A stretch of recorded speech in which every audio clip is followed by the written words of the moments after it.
So hi all, now we are going to see presentation skill, which is the most important skill that every personality needs.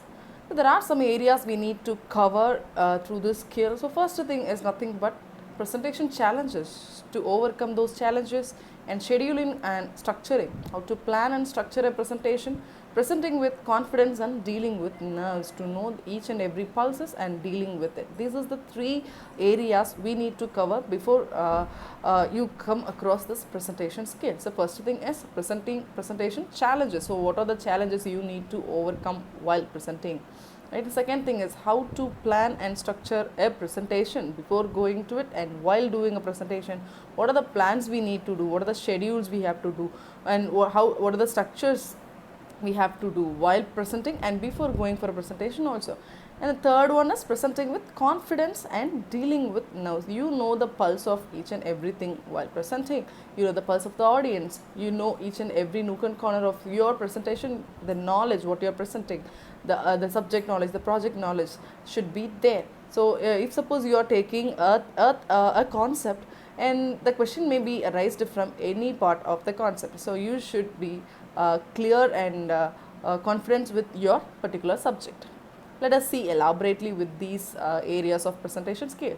First thing is challenges. I already told you. So what are the biggest challenge? What are the challenges while we have to, what are the challenges we have to face while we are presenting? The first thing, plan your presentation. The biggest challenge is planning our presentation, choosing topic and thinking about how we are presenting, and the particularizing areas, narrow downing the areas. That is the one of the biggest challenge, right? Planning your presentation. Practice.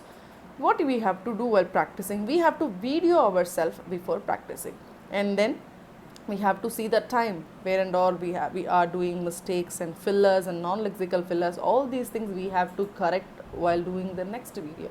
And so how many times you are practicing is very much important. As many practice make you perfect, right? So while practicing, video yourself and see the time. If the time is enough it is. If the time is, you want to reduce the time, go with it and reduce the fillers, non-lexical fillers, or any informations, unnecessary informations, less important informations, you can eliminate it. And again, go for one more practice, take it as a one more video. Obviously you can go with a good presentation. Breathing techniques, yes, obviously. So while you are presenting, you need to speak continuously, right? So where you have to hold your breath, where you have to release your breath, that is very much important, right? While you are stressing a important point, there you have to hold your breath while stressing it and then release calmly. Confident body language, enthusiasm, yes, obviously. So the body language is very much important, right? Expression is very much important. You should be very much bold, right? So the interaction should be there. You have to behave like a positive attitudinal and a passive speaker, obviously, and a neutral speaker. You have to accept the questions from the audience. The confidence should be there, and that confidence should reflect from your body. Use cue cards. Yeah, you can use cue cards to evoke the knowledge of the audience. And arrive early, go early, bring some water.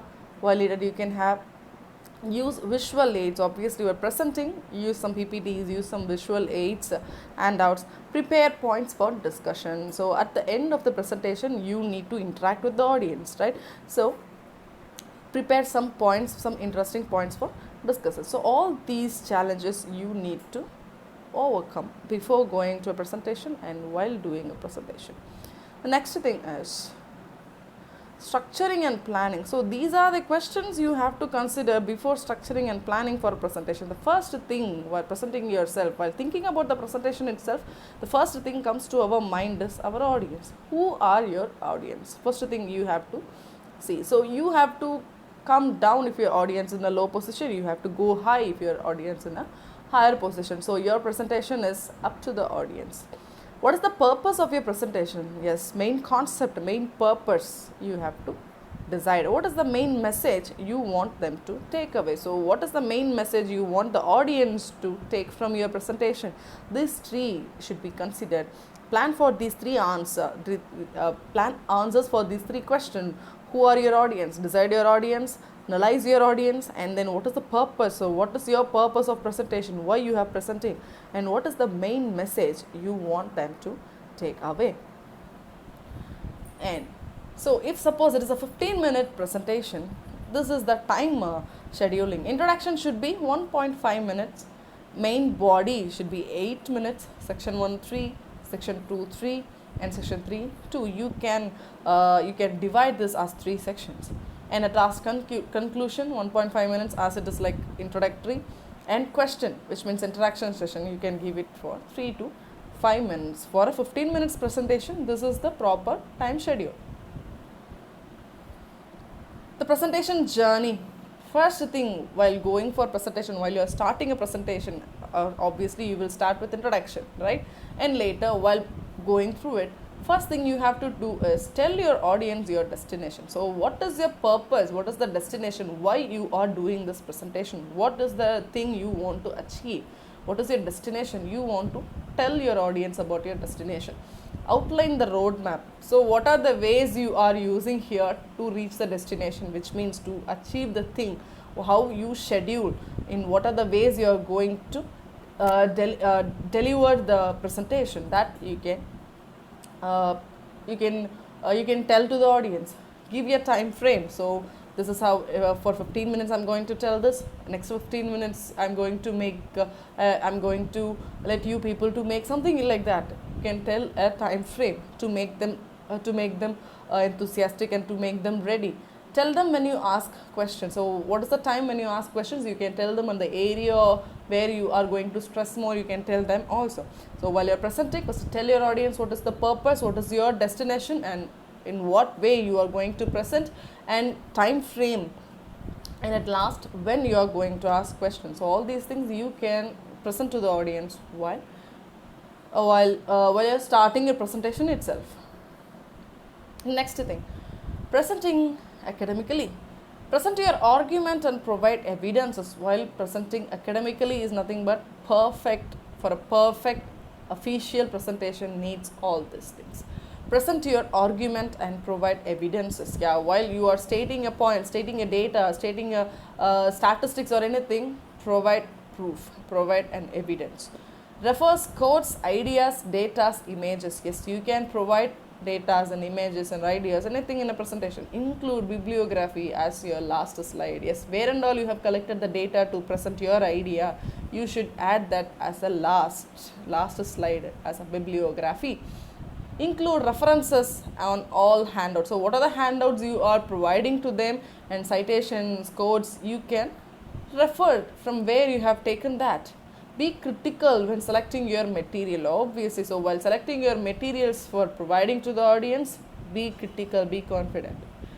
Include different viewpoints to avoid bias. It should be narrowed. You should not. You should avoid this bias and confusions to the audience. You should be to the point, and you can narrow down your thoughts and your presentation to make the audience to think what you exactly want them to think.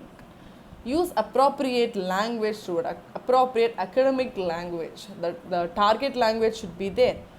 Check assessment criteria. Check at last whether what you have decided, whether you have achieved or not. That assessment should be there, right? So first thing, present your argument and provide evidences. Second thing is providing ideas, data, images. Third thing, including bibliography as a last slide, and then references for all handouts, and critical while selecting materials and viewpoints, language, and at last assessment. So all these should be there while presenting officially, academically. Take a deep breath. It is a great advice while doing a presentation. Why? Because we will feel nervous while doing a presentation, right? Why? Because we are speaking continuously before this interaction session. Yes, in interaction session, we are answering for the questions the audience asked us, right? But before that, we are speaking continuously. We will get time only while changing the slide at least, or else while we want the audience to think at the time. So we have to breathe deeply. We have to stop whenever we want to stop, hold the breath and release the breath. That is very much important. But why? Because stress is very much important to show the exact importance of some points or some words or something like that. So at the time, if you want to stress some word, we need more air inside, right? So deep breathing, project your voice. where you have to raise your voice and where you have to lower your voice. That is very much important while presenting yourself. Wherever you want to stress an important point, raise your voice, and where you want to it's just a normal thing, you can reduce your voice, and your voice should be to the level. It should not let the audience to sleep, and it should not let the audience to get irritated. It should be moderate, right? This is a best thing. The next thing, action plan. Identify 3 goals for your next presentation. This is a very much important. The goal of next study, the scope for the next study, so that you can release, that you can do it in the previous presentation itself, this presentation itself. So identify 3 goals for your next presentation. So this is that can be the continuity of the present presentation, or else it can be a newer way. Right? So when will you achieve that? So you can release that also. So this is the action plan. Yeah. So the first thing, challenges. So what are the challenges are there? You have to go through it, overcome those challenges. And the next thing, planning and structuring a presentation. And the next thing is presentation journey. Yeah, and the most important thing is your body language, how you stand, how you see the audience. It should be while presenting yourself, you have to keep your mind that you are presenting to a people, right? Presentation, orientation, again, like your eye contact, it is like it should be like a lighthouse. You should not see only at the first row or only at the last row. It should be like a lighthouse. It should cover everybody, right? And your language is very much important. Okay, so like this, you have to keep in mind all these things, how you are standing, how you are dressing up, how your physical preference, how you are before going to a presentation, you just stand in front of a mirror or video yourself, how you keep your shoulders, whether it is bending, whether it is highly confident, like that. So your appearance should not be that much arrogance. It should not be that much arrogance. It should be little polite, and at the same time, it should be very much confidence, right? And dress up yourself neatly, present yourself neatly, and your language is very much important, right? Why? Because it should be the language should be understandable. It should be understandable by understood by the audience, right? So you have to know the level of the audience. You should not always present to a normal level hierarchical audience. It can be a lower audience, and the audience can be less educated or medium, moderate educated, and more educated. So first to know your audience and set your language level, set your voice. You can raise your voice according to the crowd, right? Even you are speaking in a mic, it is needed. Why? Because whether it is louder or not, the voice should not be shaken, right? The voice should be more confident, obviously. So these are the things you have to note before presenting yourself in front of people. Go through it. If you have any doubt, kindly let me know. I'll clarify. Thank you.